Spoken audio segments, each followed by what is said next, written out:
En nombre del Padre, y del Hijo, y del Espíritu Santo. Ven, Espíritu Santo, llévanos por a tus fieles y enciende en ellos el fuego de tu amor. Envía, Señor, tu Espíritu, y todo será creado y se renovará la faz de la tierra. Espíritu Santo, fuente de luz, ilumínanos. En nombre del Padre, y del Hijo, y del Espíritu Santo. Amén. Sean todos bienvenidos. Tenemos nuestra primera reunión de este curso que llamamos secretos, ¿verdad? Secretos, en este caso concretamente, del Evangelio según San Juan, y es que ya desde ahí tenemos mucho que decir, mucho, mucho que decir. Así que, pues lo primero, cual si fuera un programa de estos de la televisión y demás, o una película incluso, vamos a ver qué entendemos en primer lugar por un secreto, ¿verdad? Porque probablemente entendamos siempre lo mismo, que es algo parecido a esto. Miren, secreto es cosa que cuidadosamente se tiene reservada y oculta. Ay, perdón, perdón. Estoy haciendo aquí una cosa. Permítame tantito, un segundito nada más. Así pues, algo que se tiene, dice aquí, cuidadosamente reservado y oculto. Y probablemente eso pensemos que es un secreto como tal. Eh, Sin embargo, en el mismo diccionario, esta palabra tiene varias acepciones y también maneja algunos sinónimos. Y uno de ellos es justamente el de misterio o enigma. Esta palabra ya cambia mucho porque ya no se trata únicamente de algo que yo conozca, por el caso del curso, o que alguien más conozca y que no quiera decirlo. No, no, no, no, no. Se trata más bien de algo que es un poquito enigmático, que es misterioso, pero que pues por una parte estamos llamados a resolver. Así que nuestro curso, Secretos del Evangelio de San Juan, pues el título es muy ambicioso y quiero poner todo de mi parte para que ustedes también tengan resueltas muchas inquietudes. Mira, por ejemplo, propusimos algunas preguntas de estos secretos o misterios o enigmas, ¿verdad? ¿Por qué algunos personajes solamente son mencionados en este evangelio? Es una pregunta muy interesante, porque cuando empecemos el tema como tal, vamos a entender que es importante darse cuenta de esto. Bueno, ¿por qué no hay milagros, ni parábolas, ni exorcismos? Esa temática la comentamos en otro sentido. Claro, el contenido guía pues está ahí, pero desde otro punto de vista muy diferente. Lo comentamos hace casi un año en un tema que tuvimos sobre el Evangelio de Juan y pues evidentemente es el mismo tema, entonces pues obviamente que tendremos obviamente ahí muchas similitudes, ¿no? Pero no, van a ver que es diferente. Así que por eso también les mandé el video en el grupo de WhatsApp, pero si no, pues aquí en la descripción de este video lo vamos a volver a poner. Tercero, ¿por qué Jesús puede hacer y hace todo solo, él solito? Es otro punto bien interesante que tiene que ver con lo que llamamos la teología de San Juan y por qué Juan no bautiza a Jesús en este evangelio. Siempre diré, creo que la misma experiencia que hace algunos años, dando un curso bíblico, pues empezaba yo, ya, perdón que lo haya dicho como dos o tres veces antes, pero ahí voy, ¿no? Empezaba yo con curiosidades bíblicas y me acuerdo que mencioné esta, ¿no? Como la cuestión del bautismo, literariamente dicha, desaparece en San Juan. Pero alguien pensó de los que estaban allí, de los que me estaban escuchando, y era la primera clase o la segunda, pero creo que era la primera de este curso bíblico, me entendió que yo afirmaba que Juan Bautista no había bautizado a Jesús. Y es que una cosa es el hecho y otra cosa es la transmisión literaria. Entonces, pues vamos a ver por qué efectivamente yo en ese sentido había comentado algo cierto literariamente hablando. En San Juan no hay bautismo de Jesús. eh, no estoy, pero no estoy diciendo justamente que Juan Bautista no haya bautizado a Jesús, pero tiene una respuesta y tiene una razón de ser bien bonita. Cuando entendemos todo este tipo de cosas es cuando de veras que podemos apreciar y saborear el Evangelio, la Biblia completa, pero pues creo que somos fans del Evangelio, ¿verdad? Entonces, pues ahí está. Así que estos enigmas propuse cuatro, pero vamos a ver cuántos surgen. E incluso les había comentado en el grupo de WhatsApp que si tenían alguna duda, pues también por ahí pueden mandarla. Y bueno, pues ya cuando este video salga a la luz, también podrían ponerlo en los comentarios y ya pues ahí vamos a ir viendo, ¿verdad? Incluso me di el lujo, porque es eso, es un lujo, de poner aquí el primer versículo del primer capítulo del Evangelio de Juan, tal como lo conocemos. Dice, enargé en jologos, kai jologos en proston theon, kai theos en jologos. Esta yo creo que la debemos recordar todos. Enargé en jologos. En el principio era la palabra o existía la palabra. Kai es una palabra bien bonita que significa y. Kaijologos y la palabra en prostonceón estaba con Dios. Kai theos en jologos. Y Dios estaba en la palabra y la palabra era Dios. Qué espectacular inicio de este evangelio, mis queridos hermanos. Es una cosa que nos ha, como dicen actualmente muchos, nos ha hecho explotar la cabeza porque se afirman unas situaciones que no tan fácilmente se afirmaron antes, pero que tiene que ubicarse en su tiempo. Y es que aquí quiero justamente que veamos por dónde vamos a caminar. En los videos que les envié en el grupo, que están en el mismo canal, aquí en este canal, sobre el Evangelio de Juan, esos videos son de introducción al Evangelio de Juan. Entonces, estos temas que vamos a ver hoy se basan en esas ideas, por eso es bueno que los vean, pero también se especifican algunas rutas. Y la ruta que vamos a seguir aquí, y por eso es que estoy tan emocionado, es la ruta literaria. Pío XII, hace 82 años, en 1943, escribió, mm, perdón que me quedé pensando, pero es que algunos le llaman así, justamente por eso me acuerdo ahorita, como el Papa de la Guerra, ¿verdad?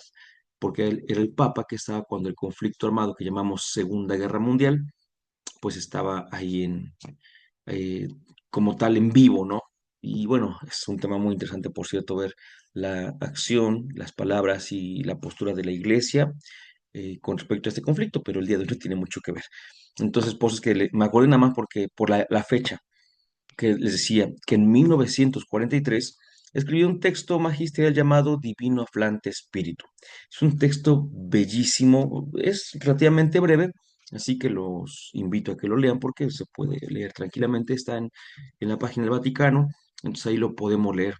Pero yo me enfoqué al aspecto que dice la cuestión, el sentido literal de la escritura.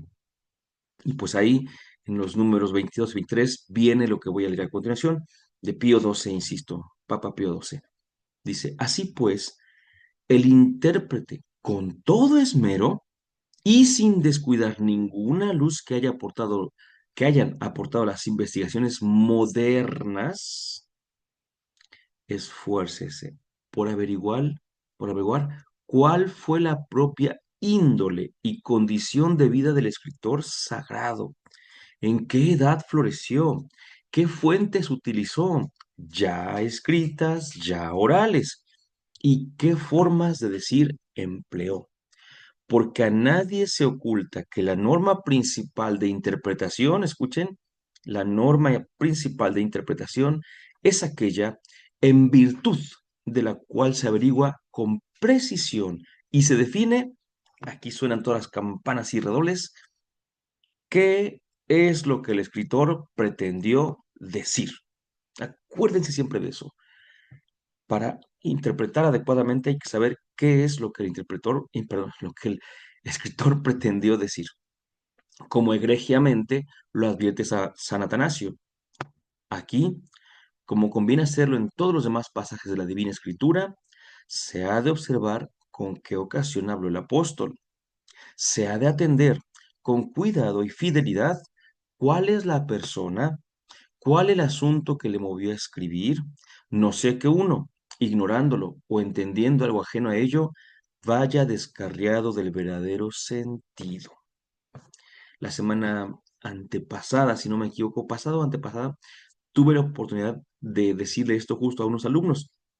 Estábamos en un curso de eh, introducción o una breve reflexión al griego y latín, etimologías grecolatinas, por así decirlo.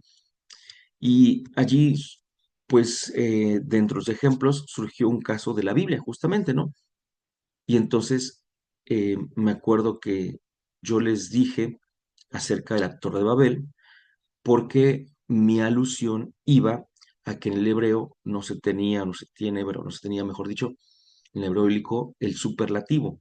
Entonces, como no había superlativo, ya lo hemos comentado aquí, había al menos dos formas de decir algo muy grande, ¿no?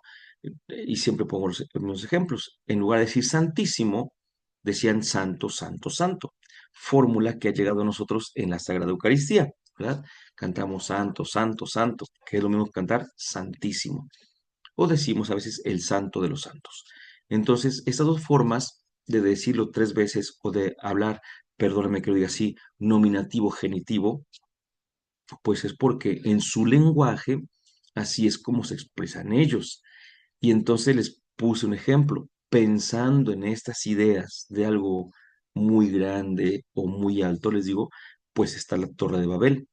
Les digo, no sé si alguien ha escuchado algo de ella y demás. Y me dice, no, sí, profe, pues que querían hacer una torre que llegara al cielo. Y yo les dije, bueno, eso dice, ¿verdad? Sí, sí, sí. Y entonces, ¿cuál es el problema, no? Pues eso que querían llegar al cielo. Ah, le digo, pues no, porque resulta que efectivamente eso dice, pero lo que quiere decir, porque siempre hay que decirlo, no es que sean tontos los escritores, es decir, no es que hace 2000, 3000 años pensaran que se podía hacer una construcción que llegara al cielo, sino que, les dije yo, es una forma de hablar de esos tiempos en los cuales significa una torre muy alta. Y les digo, y el problema de hecho, por ahí, porque pues ahí viene el asunto que dice que le quisieron dar la espalda a Dios, no es que quisieran llegar al cielo, sino que la torre muy alta era una edificación llamada Sigurat. Y esos sigurats tenían que ver con otras culturas y otras religiones, y entonces el problema no es lo que estuvieran construyendo, sino a qué se estaban como acomodando al hacerlo, ¿no? Y de repente alguien dice, oiga, profe, pero pues ahí viene también lo de la multiplicidad de lenguas, ¿no? Y no sé qué tanto. Y le digo, sí, y aquí viene a donde quería llegar después de todo. Y dice, y entonces sí fue por eso, si dice usted que no fue por eso lo de la torre, entonces sí Dios hizo muchas lenguas o no. Le dije, muy bien, le digo, perdona cómo lo voy a decir, pero es una forma que tengo de decirlo. Le digo, cuando tú me dices que allí lo dice la Biblia, que la Biblia dice que Dios lo que hizo fue confundir sus lenguas, a mí me estás diciendo que sabes leer muy bien, pero que no necesariamente sabes interpretar.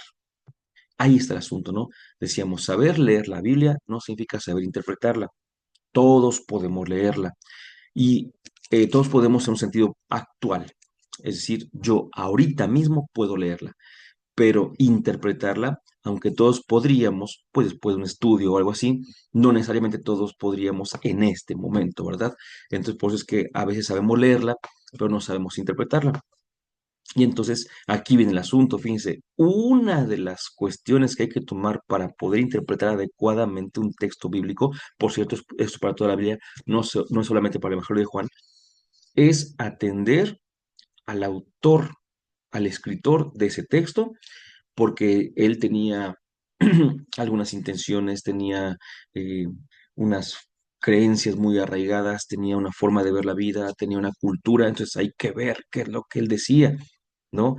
Y fíjense, San Atanasio es del siglo cuarto, es decir, desde hace 1600 años ya se sugería que se pudiera entender el contexto de los autores para ver qué es lo que querían decir.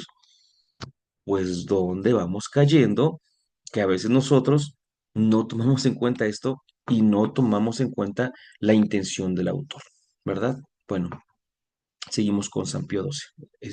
Ay, dije San Pío XII. Se me falta si es santo o no es santo. Con el Papa Pío XII, pero según yo sí es santo. Pero bueno, si no, no pasa nada de nuevo, Pío XII. Por otra parte, ¿cuál es el sentido literal? Recuerden que literal significa de la letra, ¿verdad? Perdón. Por otra parte, ¿cuál sea el sentido literal? no es muchas veces tan claro en las palabras y escritos de los antiguos orientales como en los escritores de nuestra edad, porque no es con las solas leyes de la gramática o de la filología incluso, ¿verdad? Ni con solo el contexto del discurso con lo que se determina qué es lo que ellos quisieron significar con las palabras. Es absolutamente necesario que el intérprete se traslade mentalmente a aquellos remotos siglos del Oriente para que, ayudado convenientemente con los recursos de la historia, arqueología, etnología y de otras disciplinas, discierna y vea con distinción qué géneros literarios, como dicen, quisieron emplear, y de hecho emplearon los escritores de aquella edad vetusta, viejita, decimos, ¿verdad? Entonces, fíjense nada más qué importancia también atender a los géneros literarios, es decir, formas de escribir. Hoy decimos no es lo mismo escribir una canción que escribir una nota que llamamos de nota roja, una nota de espectáculos que escribir un poema como tal, no es lo mismo.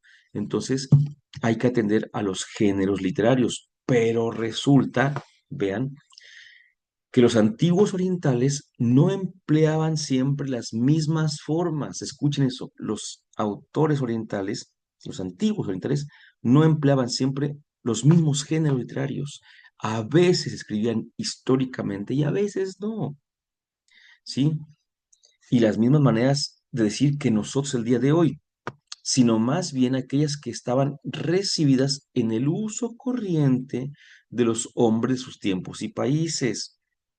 Cuáles fueran estas, no lo puede el exegeta como establecer de antemano, sino con escrupulosa indagación de la antigua literatura del Oriente. Así que Pío XII lo que decía era, a ver, vamos a leer la escritura, pero no se puede así nada más como así. Bueno, se puede en el sentido de que se le puede obtener siempre un fruto, un provecho, pero más bien tenemos que entender que para poder interpretar adecuadamente hay que saber mucho más que leer, ¿verdad?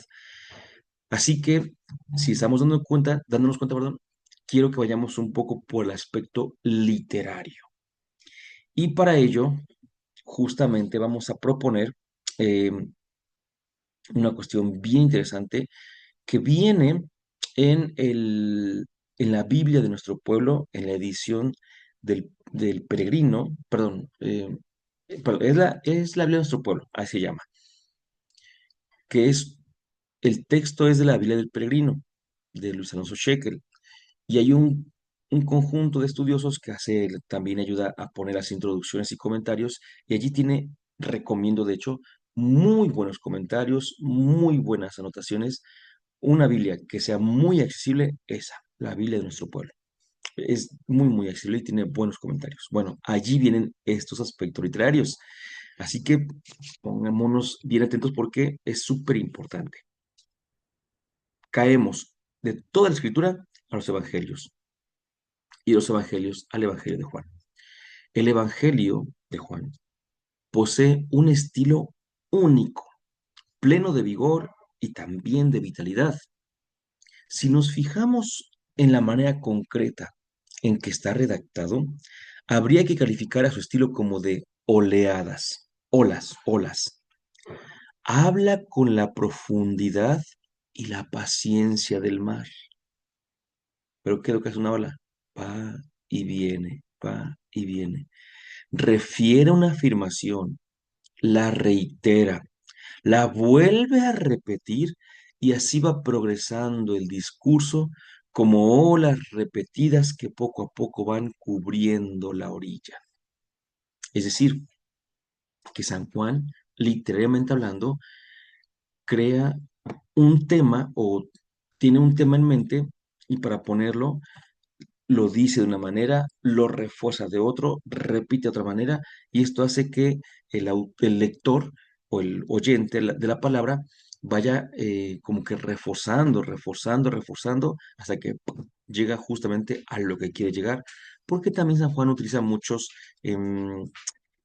¿cómo llamarles? Pues frases o eslogans también así muy concretos. Disculpen que les llame así, pero me estoy refiriendo literariamente. no desde la fe. Por ejemplo, los eslogans más conocidos de San Juan, los más conocidos son los yo soy de Jesús, por supuesto, ¿no? Yo soy la puerta, yo soy el buen pastor, yo soy el camino, la verdad y la vida, yo soy, y hasta el día de hoy de San Juan es mucho lo que recordamos el yo soy o los yo soy, ¿no? Entonces, ¿por qué? Pues porque San Juan tiene una forma de escribir así como que a cierto punto repetitiva. Pero la obra es imponente en su unidad de concepción y en el vigor de su síntesis teológica.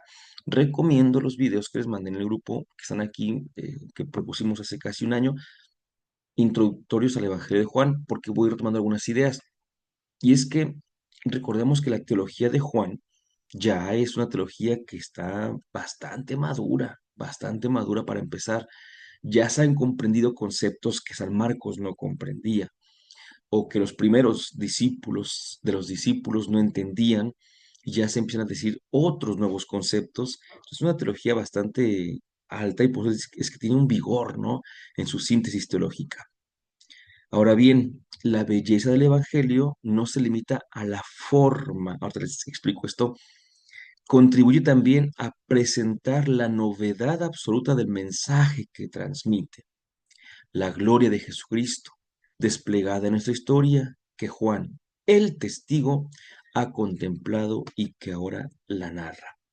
Así que a mí me parece como una advertencia al lector, porque dice, hoy se entiende así, ¿no? Tú puedes hacer lo que estamos aquí proponiendo, tú puedes llegar a este texto y admirarte de cómo está construido.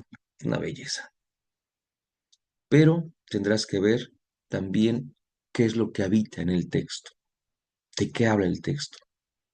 Es como si dijéramos, tú puedes tranquilamente venir a una casa y maravillarte por las luces que tiene, por los espacios, por la distribución, y dices, qué cosa maravillosa. Pero si te digo, oye, ¿ya viste quién vive aquí? ¿Quién vive aquí? No, no, pues tal persona. Uy, no, hombre. O sea, también hay que maravillarse por eso.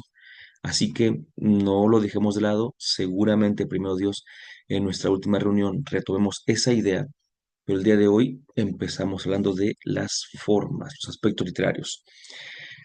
Es generalmente aceptada la propuesta según la cual su redacción y composición se ha desarrollado a través de 5 estratos. Aquí está lo primero, pero recordemos una cosa que siempre hemos dicho y que no tenemos que olvidar, y es que los evangelios no fueron escritos de un día para otro, de principio a fin. Los evangelios, como los conocemos el día de hoy, no es que no se parezcan, pero no son los textos que salieron del primer escritor del Evangelio, pensando en Juan, ¿no? Vean los videos, pensando en Juan, sea quien sea, diríamos, o sea que yo tengo aquí el Evangelio de Juan y esto es lo que escribió San Juan el apóstol. Repito, lo de la autoría, otro día la comentamos, ¿no? Y tenemos que decir, pues no. ¿Por qué? Porque San Juan escribió esto. Oye, y todo lo demás, fíjate, aquí se explica todo lo demás. Primero, escuchen bien esto. Tomando en cuenta que Juan, el hijo de Zebedeo, fue uno de los 12, pues obviamente que fue un testigo. Y al ser testigo, pues me encanta como lo dice Pedro al principio del libro de los Hechos, ¿no? Cuando querían que hubiera alguien en lugar de Judas y que escogen a Matías, pero ¿cómo lo dicen? Es como dice, uno que estuvo con nosotros desde el principio, desde que Jesús fue bautizado hasta que Jesús ascendió a los cielos, uno que conoce todo el asunto y que ahí estuvo. Entonces, en primer lugar, los discípulos, los apóstoles ya eran gente que daba, que tenía un testimonio que podía contar, ¿no? Ok, bueno. Y justamente al final del Evangelio de Marcos recordamos esa famosa frase, vayan y anuncien el Evangelio, ¿no? También San Mateo lo dice, todos los evangelistas, por supuesto, pero vayan y prediquen. Entonces le tocó predicar a los 12. De algunos sabemos más, de algunos sabemos menos, otros casi no sabemos nada, pero todos predicaron. Y uno de ellos, Juan, el hijo de Zebedeo, también tuvo, primer momento, la predicación oral. Este material de tradición oral abarca las obras y palabras de Jesús, pero siempre es lo que recordemos, ¿eh? Acuérdense de eso. Aquí hay una cosa bien interesante. Hacemos el paréntesis porque creo que es necesario. Y es que no falta quien diga, y es que el teléfono es compuesto, ¿cómo sabemos que lo que dijo el primero es lo que tenemos escrito el día de hoy? Mira, son dos cosas. La primera es que yo no te podría decir que lo que dijo el primero lo tenemos el día de hoy. Yo te puedo decir, de hecho, lo contrario. Dos cosas. Lo primero, que lo que no sabemos eh, eh, si lo que tenemos el día de hoy es exactamente igual a lo que dijo el primero, ¿no? Pero lo más seguro es que no. ¿Por qué? Pues porque tranquilamente sabemos que ha habido esto que vamos a ver a continuación, redacciones. Y en ese sentido, aquí es otra cuestión importante. Ah, pues es que mira, con razón, me llega diferente, no me llegó. No, es que de hecho ahí viene el asunto. Lo que ha cambiado es la estructura, pero el mensaje es exactamente el mismo. Así que, aunque no tengamos un original de la escritura, lo que sí tenemos es el mensaje original. No tendremos el texto original, pero sí el mensaje original. Así que bueno, Juan, de lo que recordaba, de lo que había vivido, voy a poner un ejemplo basándome en los sinópticos, por ejemplo, para poner un caso, ¿no? Ya ven que Jesús se lleva, bueno, sinópticos, en los cuatro evangelios, Jesús se lleva a Pedro, Santiago y Juan, se los lleva a orar y delante de ellos se transfigura. Llama a Pedro, Santiago y Juan para que vayan con él a casa de Jairo y delante de ellos vuelve a la vida la niña. Se lleva a Pedro, Santiago y Juan eh, a la famosa oración en el huerto de Getsemaní. Ahora te pregunto, ¿en la memoria de los 12 apóstoles están los mismos hechos y acontecimientos? Pues no. Si al menos hemos dicho de tres pasajes donde solamente tres de los 12 iban y eran testigos directos, pues obviamente que los demás no tenían todos la misma experiencia. Así que cuando uno predicaba uno de ellos, no exactamente predicaba lo mismo que otro. Repito, en las formas, pero el mensaje era el mismo, el mismo. Bueno, entonces primero Juan predica de acuerdo con su testimonio y demás. ¿Ok? Ya tenemos ahí, de hecho, al predicador. Segundo, todo predicador, sea quien sea, tenía discípulos. A veces los buscaban para que fueran sus discípulos, a veces ellos sueltos llegaban, pero bueno, ahí va el segundo momento, el segundo estrato. Los discípulos de Juan, en una gran labor de escuela teológica, meditan, seleccionan, elaboran y presentan la predicación y los recuerdos de su maestro, el apóstol Juan, durante un largo tiempo que cubre varios decenios. Pues ahí está. Juan tuvo discípulos. Sus discípulos aprendieron los modos, las expresiones, los ejemplos, las historias de Juan. Y cuando lo plasman, bueno, que apenas van a plasmar, bueno, así cuando lo repiten, cuando lo retransmiten, también le van poniendo algo de ellos. Ahora, si tenemos a Juan, evangelista, como maestro, y tenemos a discípulos de Juan, ¿qué figura le podríamos dar a esta vivencia? No queda otra más que decir escuela. Hay un maestro, hay alumnos, a eso le llamamos escuela. Bueno, tercer estrato, perdonen. El tercer estrato se asemeja o se hace uno con la primera redacción del Evangelio. Y dice primera, no dice la redacción, dice la primera redacción. O sea que hay más, ¿verdad? Alguien que llamamos evangelista, un discípulo de la escuela de Juan, reúne todo el material evangélico precedente y le da una impronta unitaria, coherente y autónoma, a saber, un evangelio. Yo, miren, voy a poner un ejemplo muy sencillo. Eh, en una universidad que doy clases, yo pues estoy presencialmente hablando y de repente abro una asignación para que hagan una actividad y eh, en esta plataforma, a veces les pongo el título, no sé, crucigrama, ¿no? Y dice abajo, instrucciones, y les digo, son dadas en clase. Es una de las dos formas que tengo generalmente, ¿no? Y entonces, pues está muy interesante porque eh, estamos en clase, doy el tema y les digo, van a hacer un crucigrama, pero con estas características, no con esas otras, porque a lo mejor ya hicimos uno diferente, a lo mejor ustedes han hecho de tal manera, pero esto va a ser, y ahí les doy todas las indicaciones, pero no es fuera de lo común que alguien no asista a la clase. Entonces, luego me manda mensajes, oiga, profe, es que vi que puso una actividad, y me podía explicar de qué trata. Miren, a veces ni yo me acuerdo de cómo lo expliqué. Entonces, de cómo lo expliqué, me acuerdo lo que pedí, ¿no? Le digo, mira, tiene que ser tal y tal y tal, pero no le repito exactamente lo que le dije a los otros. Ahora, si esta persona les dijera a sus compañeros, oigan, es que veo que hay una actividad y no hay instrucciones, ¿cuáles son? Pues ahí está. Bueno, pues entonces el que escribe, en este caso yo dije porque no escribo las instrucciones, pero si me dijeran, profe, ¿me puede escribir las instrucciones? Tendría que escribirlas de tal manera que fueran totalmente comprensibles para el que la esté leyendo, ¿no?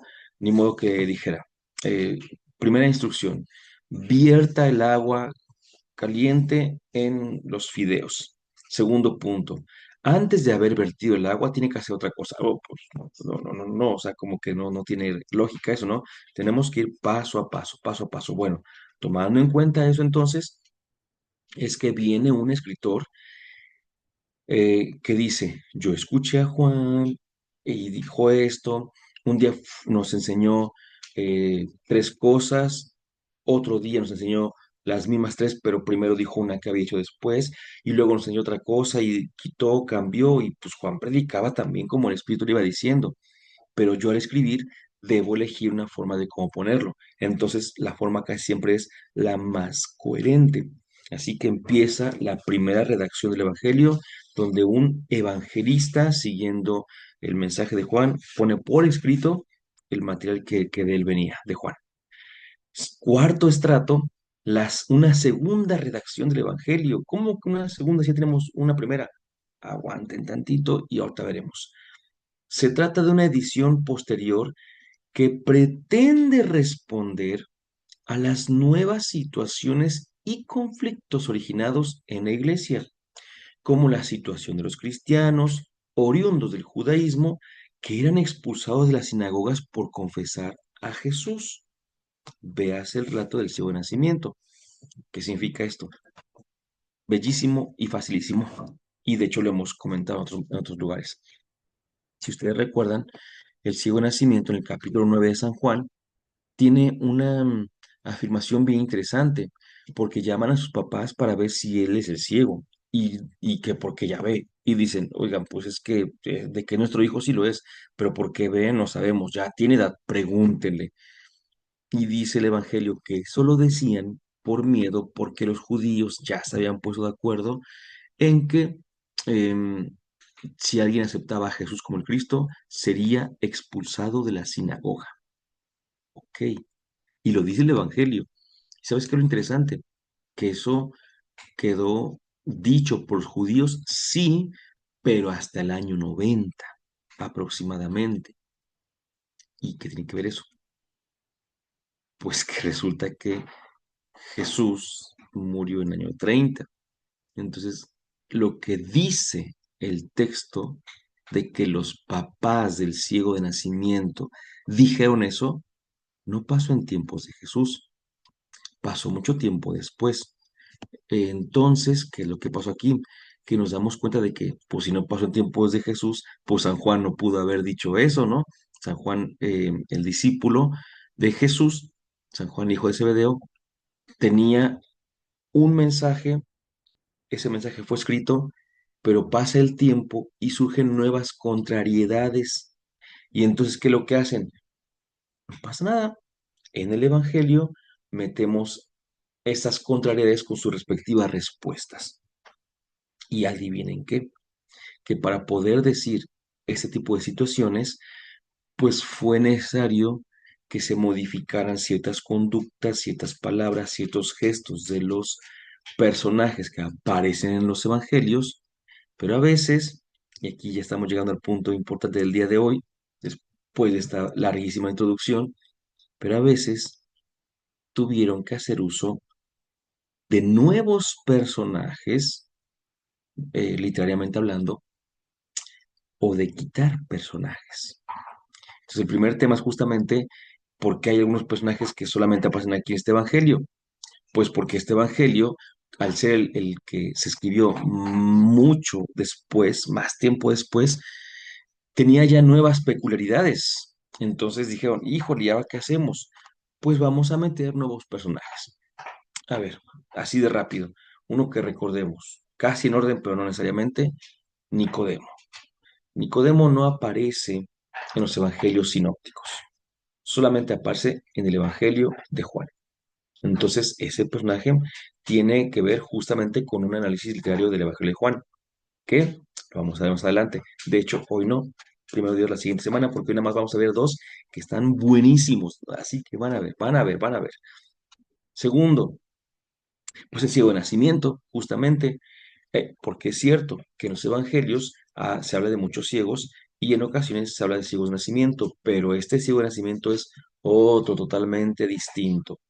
Un tercero, este no se lo esperan, no se lo esperan, pero un tercero es Lázaro, el que resucitó, ¿se acuerdan?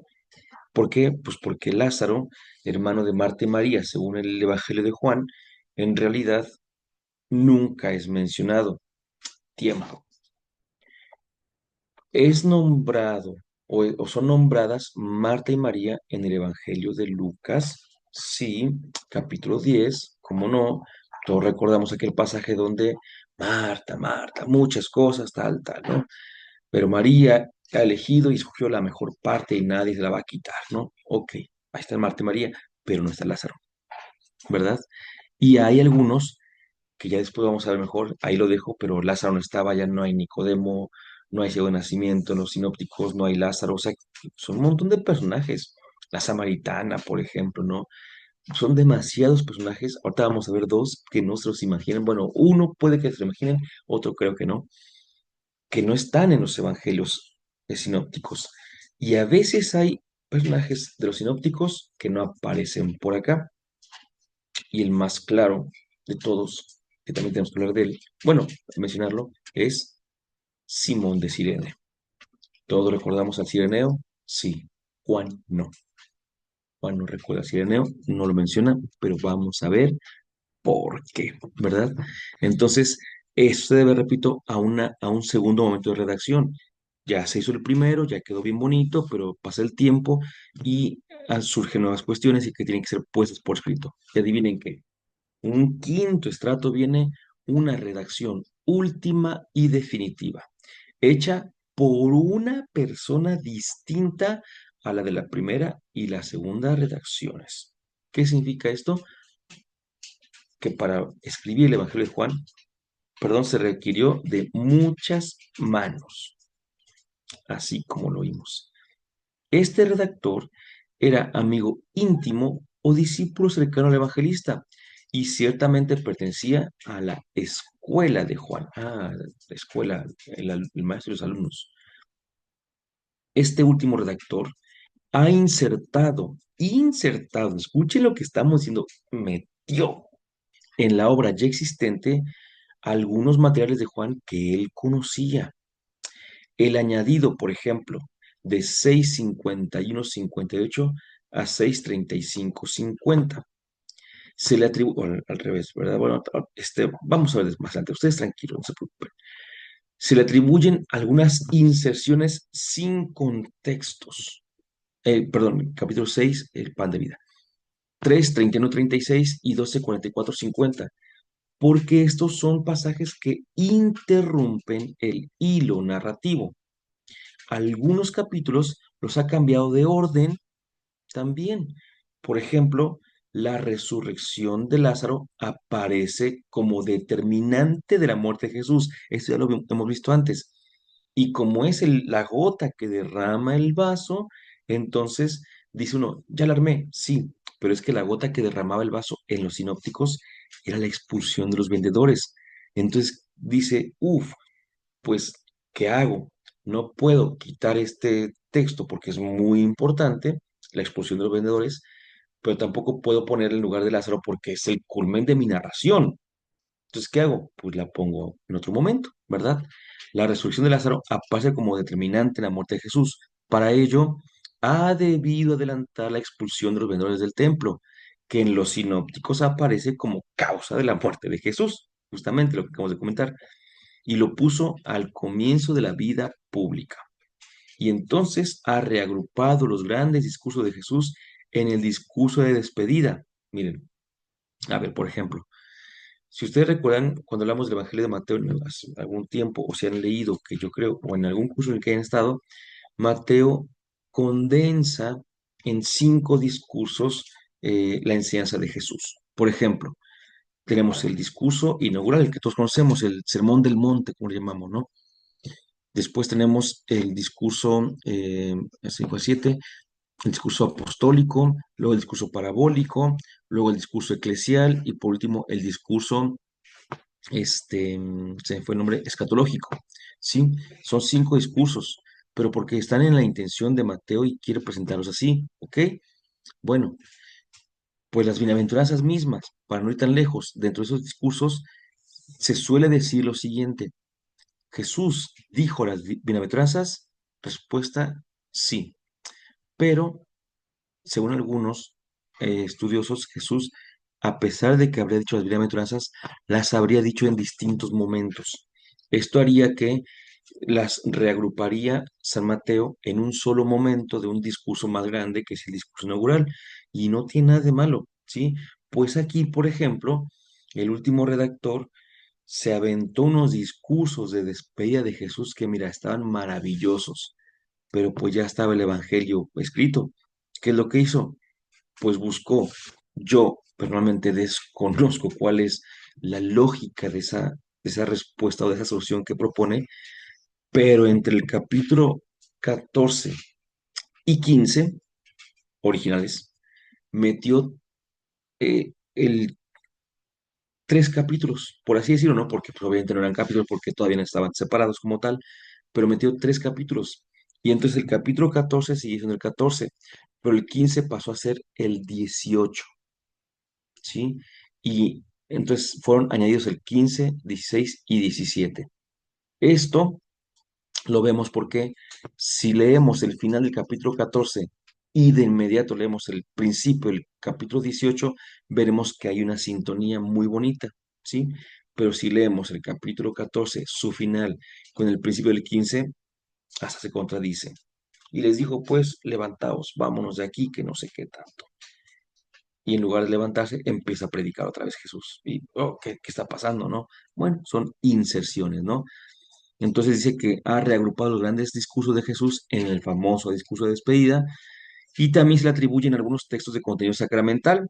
Juan 3:5, ahí con Nicodemo y el agua, ¿verdad? 6:51, 6:58, pan de vida y demás.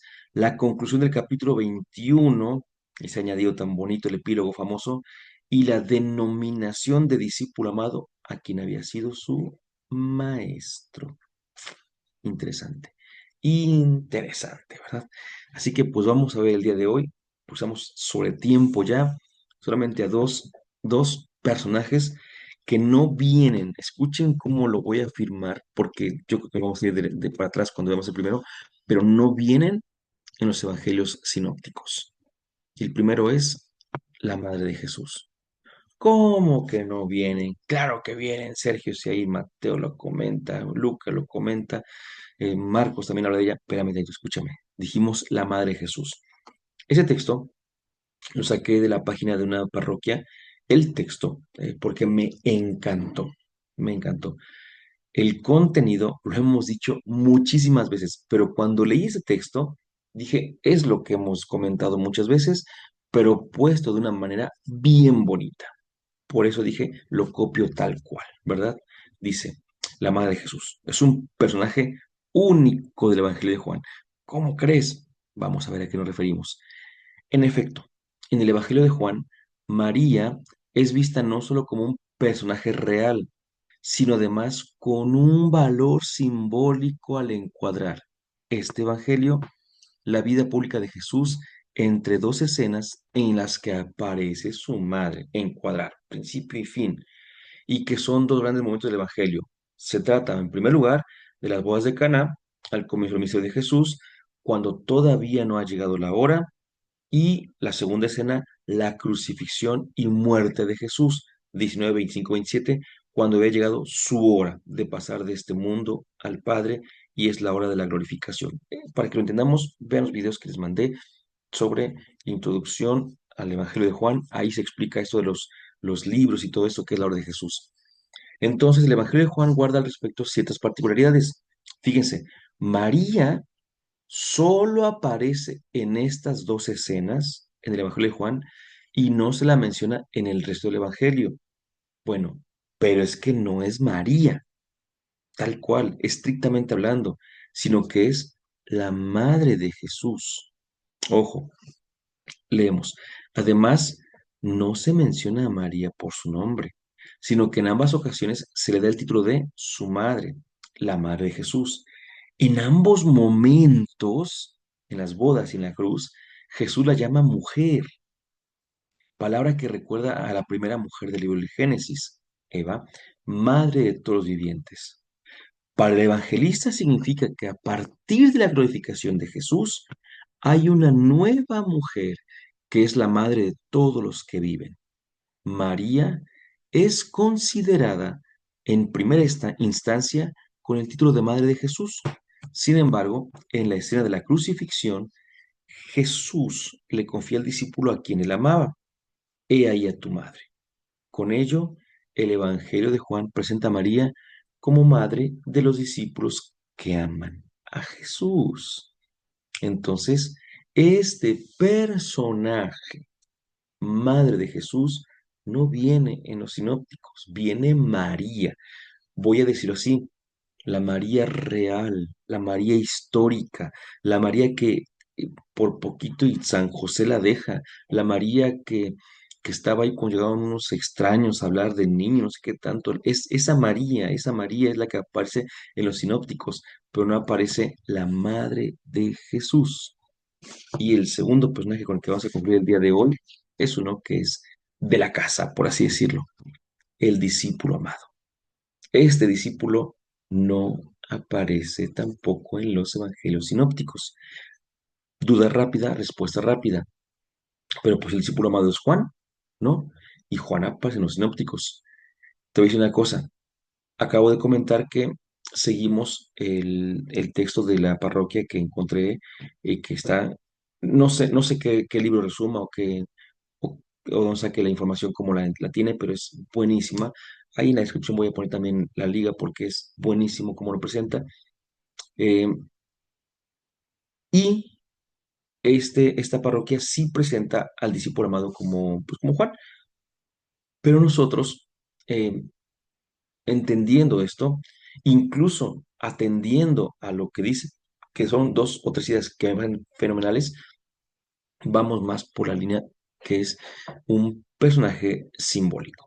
Eh, yo estaba segurísimo de que en el canal también teníamos un tema sobre el discípulo amado como tal.